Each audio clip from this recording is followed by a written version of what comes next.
The morning Kieran Ashby signed the separation agreement, the sky over Calgary was the particular shade of gray that makes you forget the mountains exist. He sat at the kitchen table he had built himself, pine, sanded 3 times, stained twice, and read every line of the document before he picked up the pen. Not because he expected to find anything that would change his mind. He read it because it was the last thing in that house that still belonged equally to both of them, and he wanted to be certain of what he was giving away. Vanessa stood by the counter with her coffee and did not watch him sign. She had already moved past the watching part. Her phone was face down beside the sink, which was the only small tell, and Kieran noticed it the way he noticed most things. Quietly, without saying so. He signed.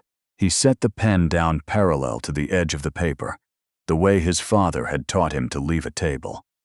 Then he stood, picked up the jacket hanging on the back of the chair, and walked out through the side door into the gray Calgary morning. What he carried with him was a duffel bag, a sleeping 7-year-old tucked under one arm, his daughter Sloane, whose sneaker had come untied sometime in the parking lot, and who had simply decided that sleep was preferable to fixing it, and the particular silence of a man who has decided not to speak until he has something worth saying. Everyone in that kitchen assumed they had just watched him lose. He had not lost, but he did not yet know the full shape of what he had won. It had started, the way most slow disasters do, not with a single moment but with the accumulation of small ones. Kieran was 41, a structural engineer by trade and by instinct. He had the kind of mind that looked at a wall and thought about what was holding it up. He had applied the same patience to his marriage for 12 years, noting the small fractures, adjusting the load, believing that if you maintained the structure carefully enough, it would hold. Vanessa had stopped believing that some time before she told him so. She was 38 and good at rooms, good at reading them, good at owning them, good at leaving them exactly when the room was still wanting more of her. She was the regional director of an import consulting firm based in downtown Calgary. And she wore the title the way people wear something that fits so well they forget it's a garment. She had married Kieran when they were both still renting, back when ambition was something they talked about over takeout on the floor of a half-furnished apartment. At some point, the ambition had taken her somewhere Kieran hadn't followed, or hadn't been invited to follow. He had never been entirely sure which. What he had followed, without apology or announcement, was their daughter. Sloane was 7 and operated on a frequency slightly outside normal human range, the kind of child who asked about the phases of the moon and then cried because she thought the moon might be lonely. Kieran had built his entire daily architecture around her. He drove the morning route to Elbow Park Elementary and the afternoon route home. He knew which brand of granola bar she would eat and which she would carry politely for 3 days before quietly disposing of it. He was fluent in her nightmares and her enthusiasms, in the specific stuffed rabbit that had to be present at bedtime, and the exact arrangement in which it had to be placed. He was also, in the hours after the house had exhaled and gone to sleep, building something else entirely. 6 years earlier, after Kieran's uncle had died and left him an inheritance that was modest but real, $43,000, transferred quietly into an account Kieran had held in his own name since before the marriage. Kieran had begun assembling a structural assessment platform designed for mid-sized construction and civil engineering firms, the kind of tool that automated the early-stage load calculations that junior engineers spent weeks on, that flagged risk patterns across project data in ways no individual analyst had time to look for. He had bought the server infrastructure and the software licenses from that inheritance, carefully in increments, and he had registered the intellectual property in his name alone without drama or announcement. It was not secrecy. It was bookkeeping, the same way he separated his tools from the household hardware. Things you built yourself lived in your name. That was just how he thought. Vanessa had never asked what he did in the study after midnight. Early in the marriage she might have, but the study had been his for years by then, the same way certain rooms in a house belong to one person through habit and mutual agreement, and she had long since stopped looking through the door he never closed. The night she told him she wanted a separation, she came home from a late client dinner and set her bag on the counter, and said it in the voice she used for difficult meetings. Level. Rehearsed, the words landing clean because they'd been polished in the car. She had already retained a lawyer, she told him. There was no reason to make this complicated. They both knew where things stood. What she did not say, what Kieran came to understand in the days that followed, was that a man named Brennan Cross had been appearing in her life for several months in a way that had nothing to do with consulting. Brennan was a partner at one of the import firms Vanessa worked with closely. His name surfaced the way certain names do, so often and so casually that the frequency itself becomes a fact. Kieran had not gone looking. He simply lived in the same house as a woman who had stopped turning her phone face up, and the pattern was there, plain as load distribution if you knew what to look for. He didn't say the name. He went to bed. What hit him 2 days later was the proposal her lawyers sent. It was thorough and it was precise, and it was the most efficient piece of cruelty he had encountered in a long time. Vanessa would take primary custody of Sloan, with Kieran receiving alternate weekends. The reasoning was laid out in careful legal sentences that never called him a bad father. They didn't need to. They simply noted, with warm regret, that Kieran worked on a project basis rather than under a fixed employment contract, that there were no significant documented assets in his name, that his income had been inconsistent, and largely secondary to the household's primary earner for several years. A man like that, the document implied without quite saying, could not offer a child the stability a mother in her position could. He should be grateful for the weekends. He could have them both. He read it twice at the kitchen table, while Sloan sat across from him coloring a map of Canada she had made herself, Quebec rendered in 3 shades of orange because she had decided the provinces should have feelings, and Quebec seemed like it had complicated ones. On paper, the proposal was not wrong. That was the part that sat the heaviest. He was the father who had done the invisible work, and invisible work leaves no paperwork, no pay stubs, no record a judge can hold. He had been the one who knew Sloane's teacher's name and her bus number and the precise location of the rabbit. None of that left a document trail. None of it showed up on a balance sheet. He thought about signing. He thought about it seriously, the way he thought about all things, which is to say he laid it out like a structural problem and looked at the load. The math of it was almost sensible. Fighting would cost money he didn't visibly have against a legal team funded by his wife's substantial corporate resources. The peaceful version of losing had a clear shape. He could see it from where he sat. What broke the peaceful version came 9 days after the proposal, on a Tuesday. He had finished the bedtime routine. Teeth, water, the rabbit located and correctly placed, and was sitting on the edge of Sloane's bed in the dark when she reached up and put both arms around his neck without any particular preamble. She smelled of toothpaste and the faint sweetness that small children carry and cannot be manufactured. "Dad," she said into his shoulder, "are you going to still be my dad when I'm big?" It was not a dramatic question. She asked it the same way she asked about whether fish could be sad, but it found something beneath his sternum and stayed there, settled and certain. "Yeah, bug." He kept his voice level. "I'm going to be your dad your whole life.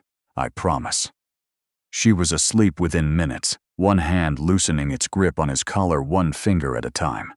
Kieran sat in the dark, long after her breathing had steadied. Somewhere in another part of the city, his marriage was being itemized by people who had never seen her sleep. They had measured his fatherhood in 2 days a week and filed it neatly and moved on. He sat there and made the only decision that was ever actually going to be available to him. He was not going to sign a single line of it.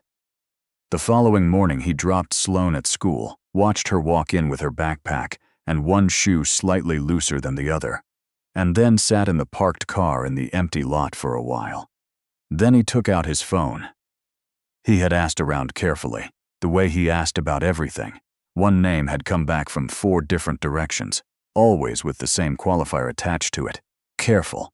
That was the word people used. Not brilliant, not aggressive. Careful. In Kieran's experience, Careful was the highest possible praise for someone whose job was to hold weight. The phone connected on the second ring. Tulloch, a woman's voice, not unfriendly, and not forming friendliness either. "My name is Kieran Ashby," he said. "I have a daughter, and I'm about to be asked to give her up by someone who's counting on me to decide fighting isn't worth it." There was a pause on the other end. Not hesitation.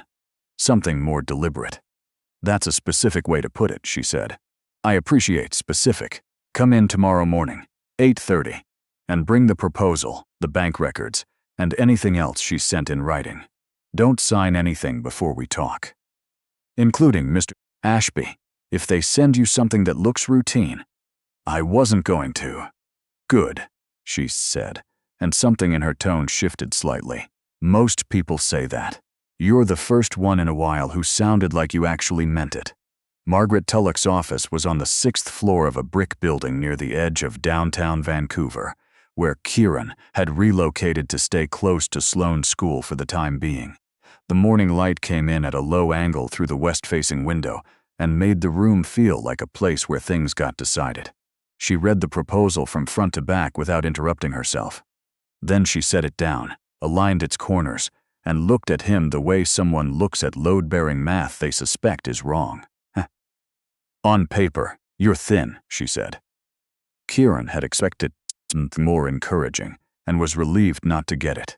No employment contract, no consistent income a court can trace, no significant assets in your name. She tapped the page once. "Her lawyers won't call you a bad father. They'll call you an undefined one.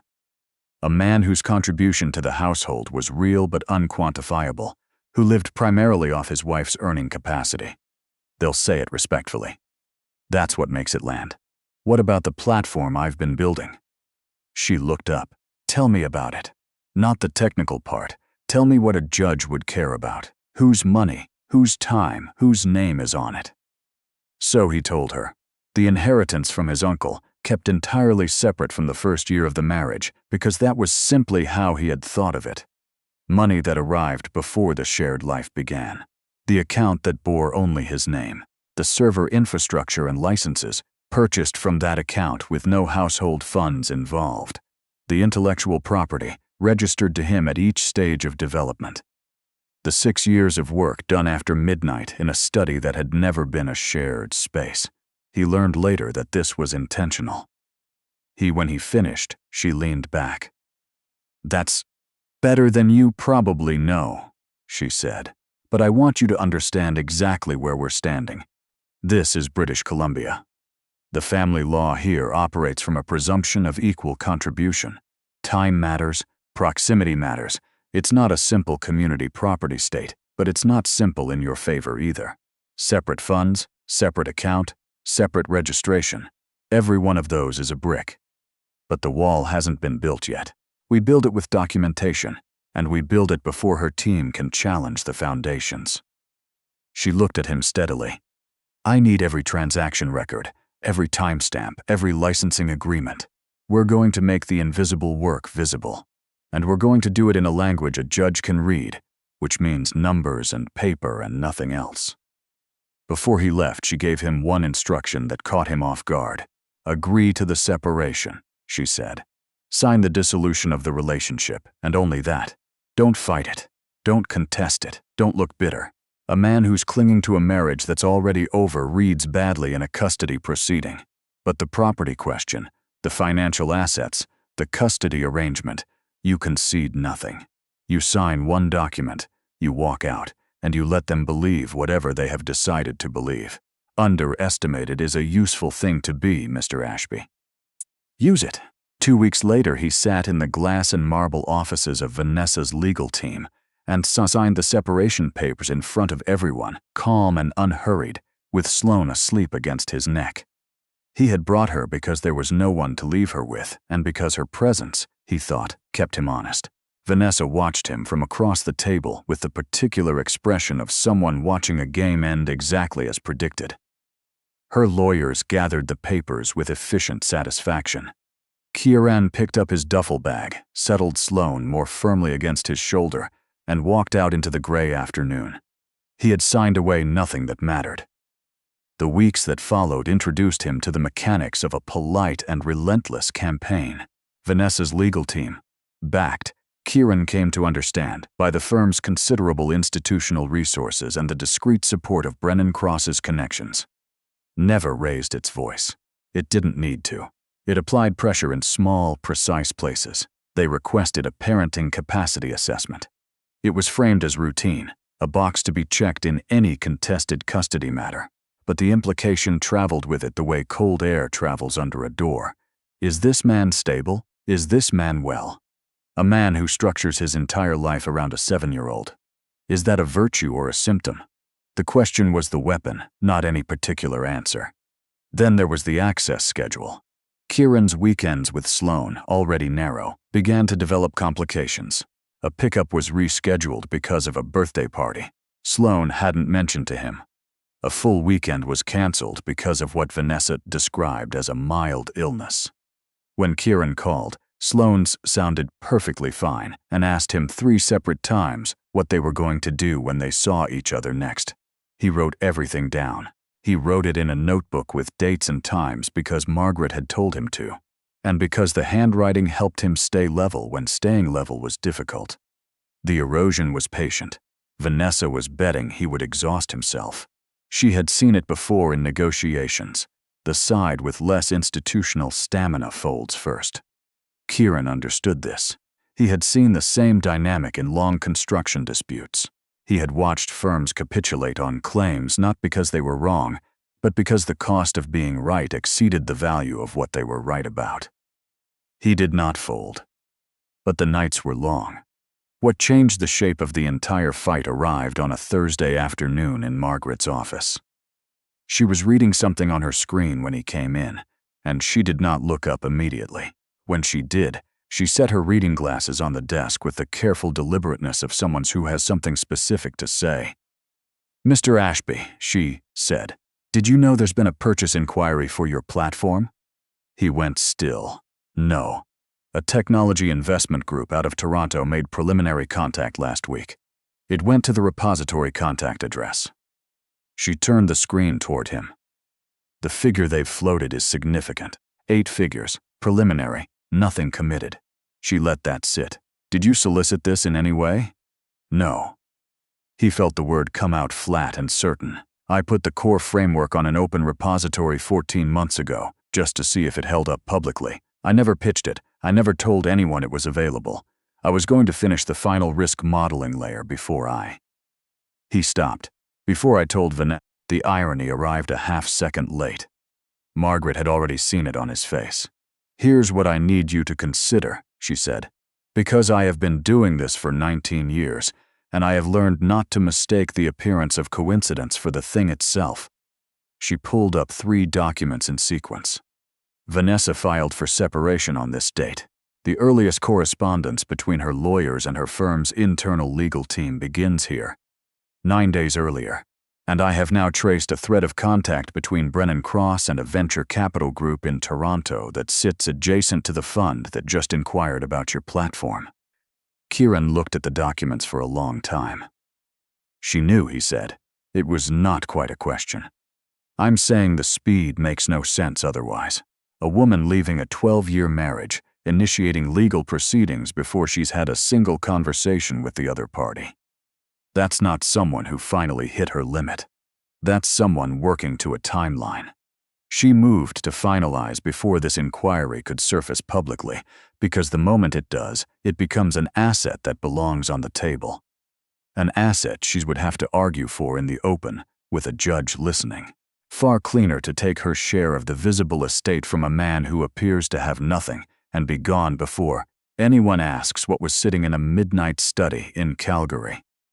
Kieran sat with this for a while. He had spent the previous weeks carrying himself like a man absorbing an unfair outcome with as much dignity as he could manage. He had felt, in the privacy of the late nights, the particular self-pity of someone who had done everything right by every measure that mattered to him and was losing anyway. That was not the story. He had not been left because he was static. He had been left because someone had caught a glimpse of his trajectory and decided the cleanest move was to get out before he arrived. The pity left him like heat from an open window, and something steadier settled in behind it. "All right," he said. "All right," Margaret agreed. Vanessa escalated when it became clear he was not going to settle. It came from an angle Kieran had not fully prepared for. Through Brennan Cross's professional network, a quiet current began moving through the Toronto investment circles where the inquiry had originated. Nothing explicit, nothing that could be addressed directly. Just a fog of uncertainty seeded into the right conversations at the right moments. Was the ownership of this platform clean? Was the principal in the middle of a family law dispute? Did a platform with those kinds of entanglements represent a sound investment? A sensible fund would be patient. Then, one Tuesday evening, she came to him directly. He was renting a 2-bedroom apartment in Kitsilano. Small kitchen, a bedroom for Sloane decorated with sticky star constellations they had put up together on the second weekend he'd had her. Sloane was asleep when the knock came. He opened the door, and Vanessa was standing in the hallway in a coat he did not recognize, looking at the apartment the way people look at things they have decided are beneath them. She came in because he stepped back and let her, because Sloane was sleeping, and he would not make this a hallway conversation. She did not sit. She looked at the apartment with an expression that was not quite contempt, something softer and, in its way, more cutting. A pity that was almost affectionate. Then she made him an offer, a settlement and a confidentiality clause, a cash figure he could live on for 2 years if he was careful. In exchange, she would quiet the interference with the platform inquiry, and he could proceed with the sale and whatever came from it. He would have every other weekend with Sloane, reliably, without complication. Everyone would receive something. No one would have to be made into a villain. "You're a better engineer than you are a businessman, Kieran," she said, and her voice carried something that sounded like genuine concern, which made it worse. "That's not an insult. It's just the truth. There are rooms you were not built to stand in. Don't walk into them now." He looked at her for a long time, at the woman who had read every card before the first hand was dealt. "Good night, Vanessa," he said, and opened the door. She studied him for a moment, recalibrating.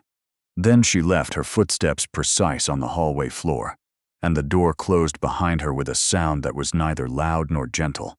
That night, after the parking lot below had gone quiet, Kieran sat at the kitchen table with a cup of tea that went cold while he was thinking.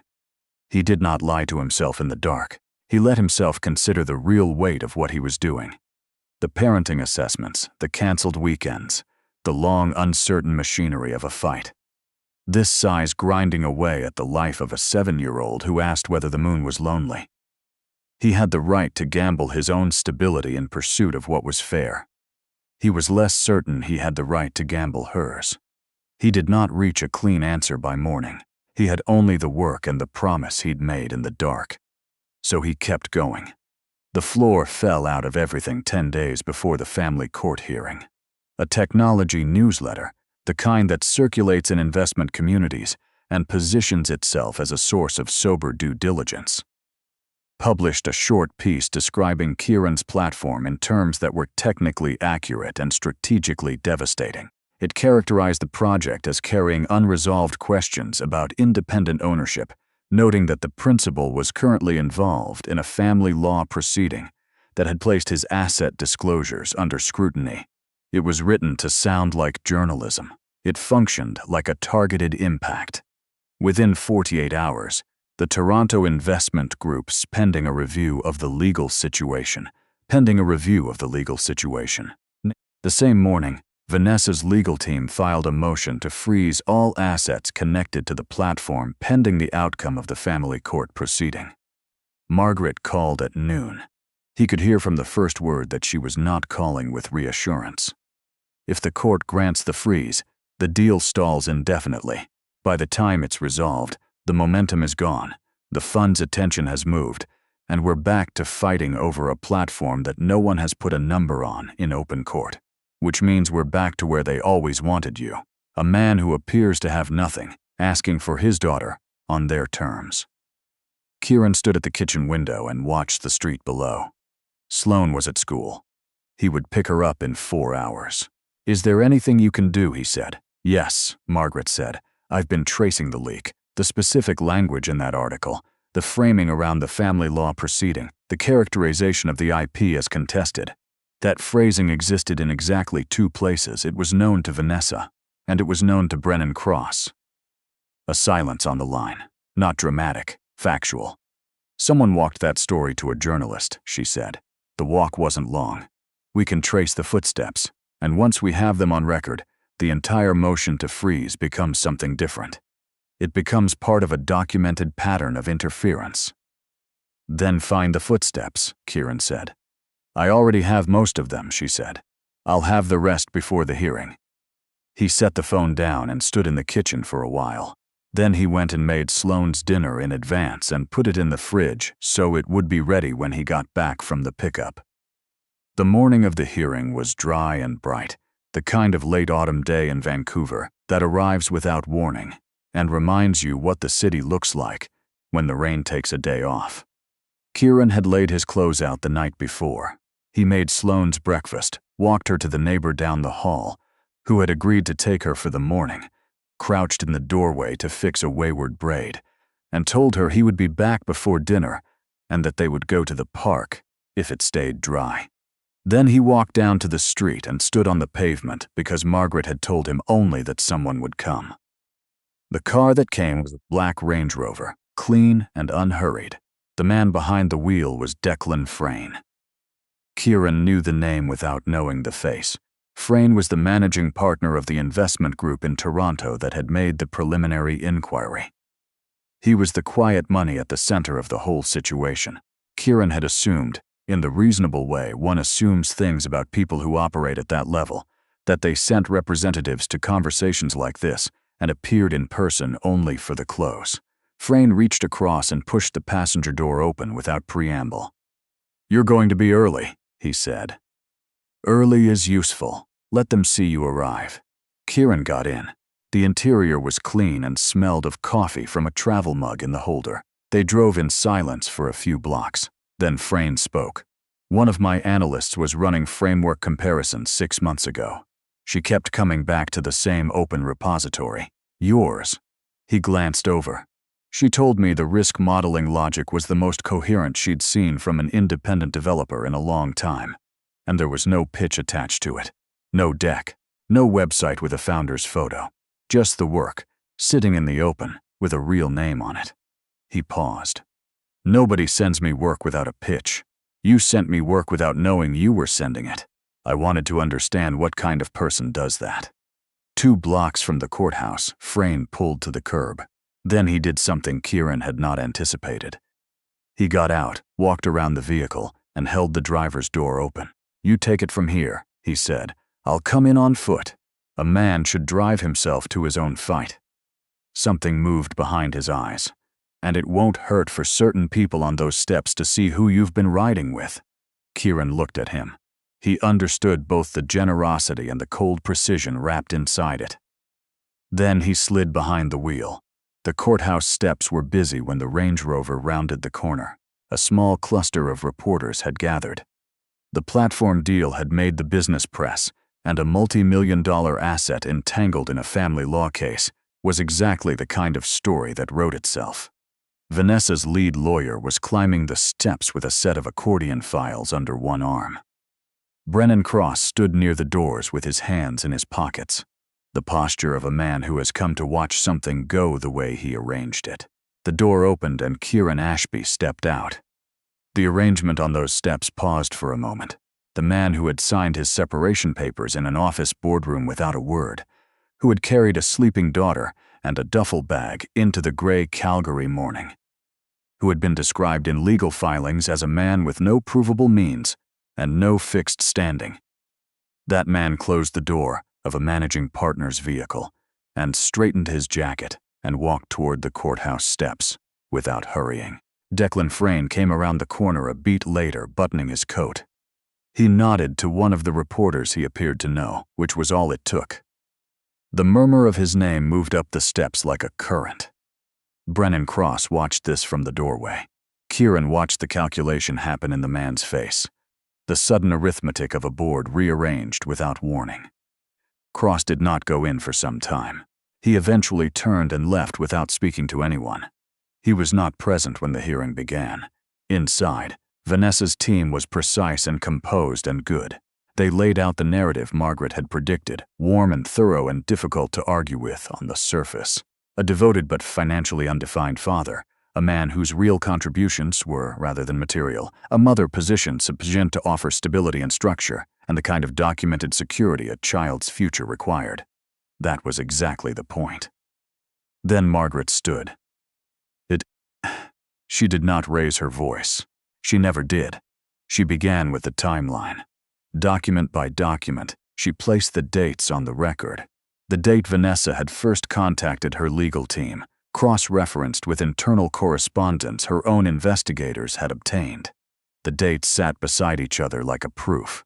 The dissolution hadn't been a response to a marriage reaching its end. It had been time to proceed a disclosure that would have changed the entire landscape of what needed to be divided. The applicant did not discover this platform and then react, Margaret said, in the even tone of someone reading a building code. She moved in advance of it becoming visible deliberately to ensure that the separation was finalized before an asset of significant value could be brought before this court as shared property. The objection from opposing counsel was immediate. The judge allowed Margaret to continue. She moved to the leak. She produced the chain her investigators had assembled over the preceding 2 weeks. The specific phrasing in the newsletter piece, language that had existed in exactly 2 informed sources, traced from Brennan Cross to a contact in the Toronto media community, who had placed the piece at precisely the moment it would create the most damage to negotiations and to Kieran's standing in the proceeding. She laid it out without drama, one step at a time, until the chain was complete and visible, and the motion to freeze the assets looked like what it was. An attempt to capture, through legal mechanism, a resource the applicant had failed to acquire through the timeline she'd engineered. A change moved through the room. It came slowly, and then was simply there, the way temperature changes in a building when a window opens. Vanessa's legal team began quiet, careful exchanges, the kind that happen when a strategy discovers it has been built on something that didn't hold. Through the narrow window in the courtroom door, Kieran saw Brennan Cross in the hallway. A moment later, Cross was walking toward the exit.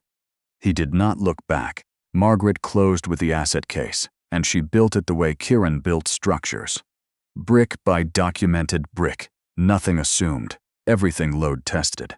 The inheritance received before the marriage never commingled. The separate account. The server and licensing costs drawn entirely from that account. The intellectual property registered at each stage in Kieran's name alone. The work performed in hours that belonged to no shared household life, funded by no shared resource, built by one person across 6 years of midnights. She acknowledged the presumption in British Columbia family law plainly, and then addressed it plainly, piece by piece, until the default could not survive the record. This was not built with family resources, she said. It was not built in family time. It was not built with any knowledge or contribution from the applicant. It is separate property by every applicable standard, and the motion to freeze it is an attempt to claim what was never part of the shared estate. She sat. The room was quiet. The judge looked at Kieran the way judges look when the law is settled and the human question is the one remaining. "Mr. Ashby," he said, "set the financial question aside. Tell me in your own words why you're here and what you're asking for." Kieran stood. He had not rehearsed this part. Margaret had offered to help him and he had said no, because anything rehearsed was going to sound like it. "A few weeks before this hearing," he said, "I was putting my daughter to bed the way I do every night. She put her arms around my neck and asked me if I was still going to be her dad when she's big." He paused, not for effect, because the memory of it still found the same place beneath his sternum. She wasn't asking because she was scared. She's 7. She asks me things like that the way she asks whether fish can be sad. But I've thought about it every day since. He looked at the judge directly. "I'm not here because of the platform or what it's worth. I'm here because I made her a promise in the dark, with her arms around my neck, that I was going to be there. I've driven her to school every day for 4 years. I know her nightmares. I know what she needs at bedtime. I know the questions she saves for when we're in the car because that's when she thinks best." He kept his voice level. "I'm not asking for primary custody because I won something. I'm asking because I'm the one who's been there, and I don't ever want to be the reason the answer to her question is no." No one said anything.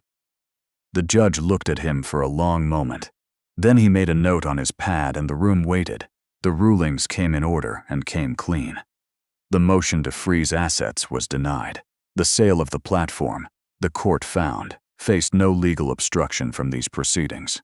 On custody, primary residence was awarded to Kieran with a defined and consistent access schedule for Vanessa.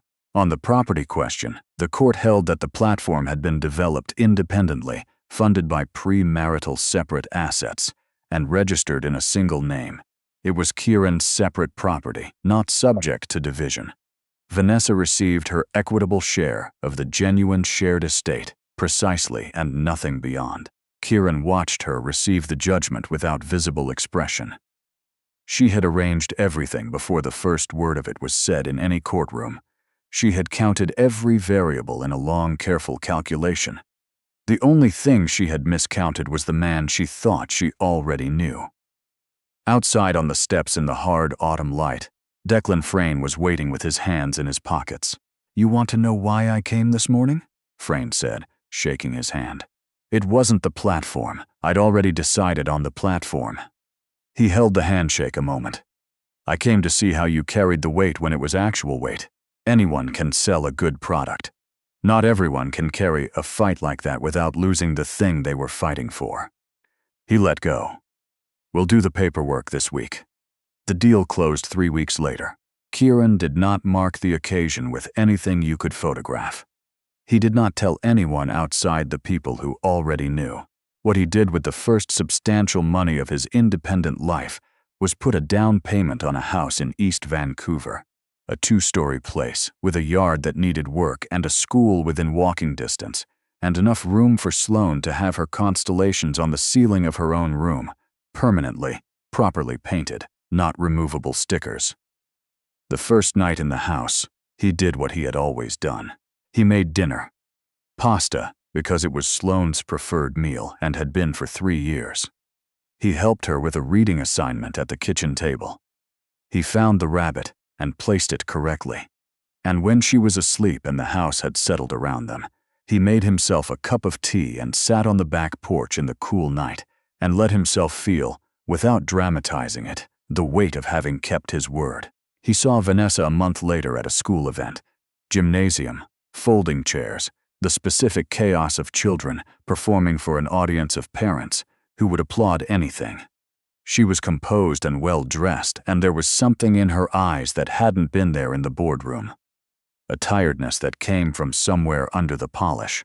He had heard, the way things travel in a closed community, that her arrangement with Brennan Cross had not survived the exposure of what they had built together.